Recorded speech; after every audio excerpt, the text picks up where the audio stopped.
Power, it's a word that both captivates and terrifies us. We admire it in others, chase it for ourselves, and sometimes fear what it can do to those who wield it carelessly. But what if you could understand power? What if you could decode its subtle rules and unspoken strategies? What if you could learn the laws of power without falling victim to them? That's what this video is about. We're going to walk through the 48 Laws of Power by Robert Greene. An immersive, thoughtful dive into the art of strategy, human behavior, and survival. The first law: never outshine the master. Always make those above you feel superior. Outshining them, even unintentionally, breeds resentment. It's human nature. No one likes to feel small, especially those in power. In real life, it means knowing when to be subtle. If your boss is insecure, let them shine. If you're talented, use humility as a shield. Sometimes, true strength is quiet. You're in a meeting, and you have the perfect idea, the kind that solves everything on the table. So, you share it, clearly, confidently, maybe even a little too enthusiastically.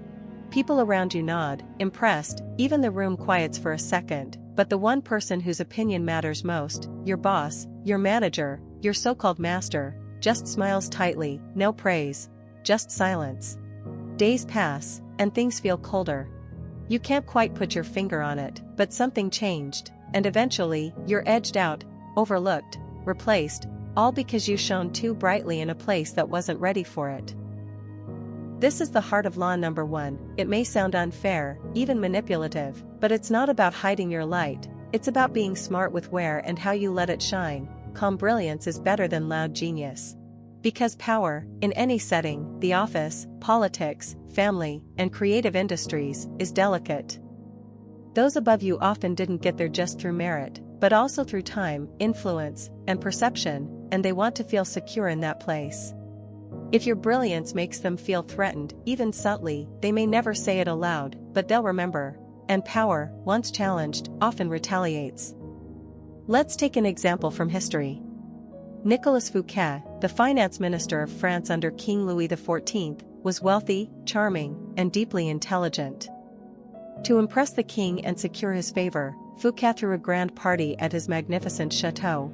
Lavish food, artists, fireworks, poets, all designed to flatter the king and dazzle him with Fouquet's taste and loyalty. But instead of being impressed, the king felt eclipsed, humiliated even. A few days later, Fouquet was arrested and would spend the rest of his life in prison. What went wrong? Fouquet violated law number 1. He outshone the master. Louis XIV wanted the spotlight, not to share it. Fouquet's generosity came across not as loyalty, but as arrogance, a power play. He made himself the center of the story, when the king needed to feel like the sun. The lesson is clear: make those above you feel superior, subtly, indirectly, graciously. You don't have to downplay your intelligence, but frame it in a way that uplifts, not threatens. Make your ideas seem like extensions of theirs, make them feel wise, admired, essential. In modern terms, think of the rising employee who always gives credit to the boss, not falsely, but strategically. It was your original vision that inspired this idea. Or I just built on what you suggested in last week's meeting. This person still shines, but through the reflection of the master's light, never challenging it directly. Now, ask yourself, have you ever dimmed your light just to fit in? Have you ever been punished not for a mistake, but for being too good at something? It's a strange paradox that competence can be a liability. But power is emotional. People don't just lead with logic, they lead with ego, fear, pride.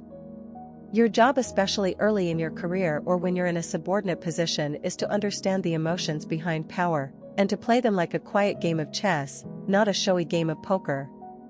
So, next time you're in a room with power, observe. Who needs to feel important? Whose ego is at stake? And how can you shine just enough to be noticed, but not feared? Never outshine the master isn't a call to be lesser, it's a reminder that timing and perception are everything. Save your full power for when you hold the crown. Until then, play the long game, and keep your brilliance just slightly behind the curtain.